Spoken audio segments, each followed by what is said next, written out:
game, cause see the boxing voice. Rob with the Boxing Voice here with trainer and world-renowned trainer at that of Travis Kauffman, Mr. Naazim Richardson. Sir, the fight final press conference just happened. They got in each other's face. Chris got a little heated. What do you take out of his behaviors in this event? I instructed Travis that this would happen, and I told him to just stay calm. Yeah. I was worried that it might not happen because I told Travis if it don't happen, then the guy's comfortable in his skin and comfortable for it.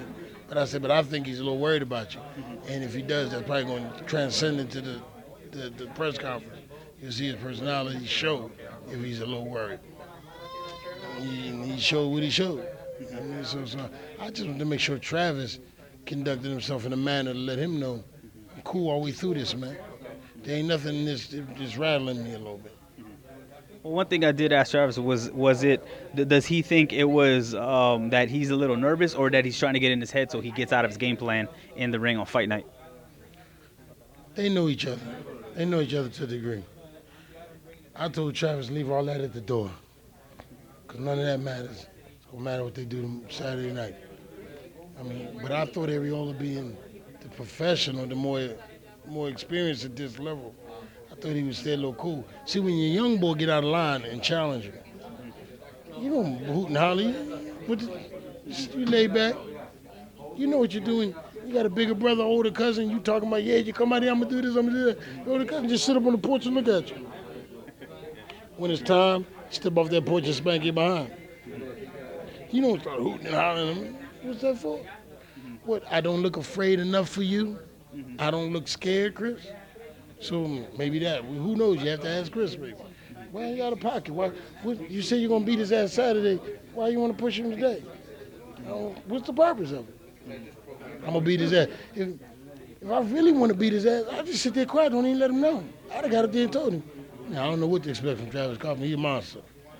I'd have sat back down. I'd have whispered to my coach, beat his ass. You know what I mean? But so I didn't get it. I mean, but Arreola came along during the time when America wanted and really needed a American heavyweight. The Mexican Americans saw that this was their best chance to get a heavyweight they felt.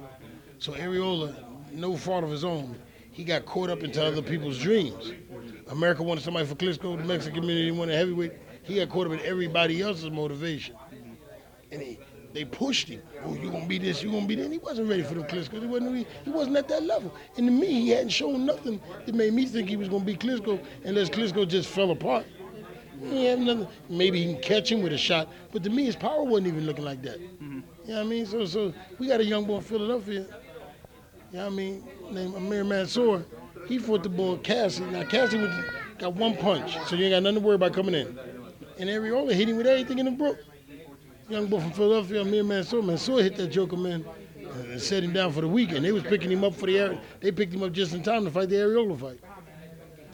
Do you think it's more pressure on Arreola because, like he said before, he's his own worst enemy and he sabotages his own success? But now he's in shape and we're seeing him a lot slimmer than we've ever seen him. What is your camp's take on that? Seeing that he dropped all this weight and maybe his back is to the wall where he had his shots and he might be towards the end. See, the weight is more for y'all, for the people who are not paying attention to the fighter. The weight is more for y'all. I didn't study his weight when I watched him as a fighter. I studied his flaws. So I don't care how much weight he dropped. If he still carried them flaws, he could go down to 100 pounds. He still got them flaws. He still get clipped the same way. So he loses the weight so the media and the commentators can get excited and say, hey, Arreola lost a lot of weight. Well, Jack Black lost a lot of weight, but I don't think he can beat Travis Kauffman. And he did address that you're selective with who you train and you just don't train anybody. So how did that connection make it? What do you see in Travis Kauffman when it comes to him being a pro boxer and what he can do in the ring? I knew what his daddy instilled in him. Me and his father go way back. I knew what his daddy instilled in him. You know what I mean? And I knew he wasn't using it. We've seen it before. If everybody knew Buster Douglas' daddy, Bill Douglas, we knew that Buster had that boxing experience from Bill, but he never used it. The night he used it against Mike Tyson, we saw Bill Douglas' education come out. I know Travis has been educated well by Marshall Kauffman. He's been raised up well.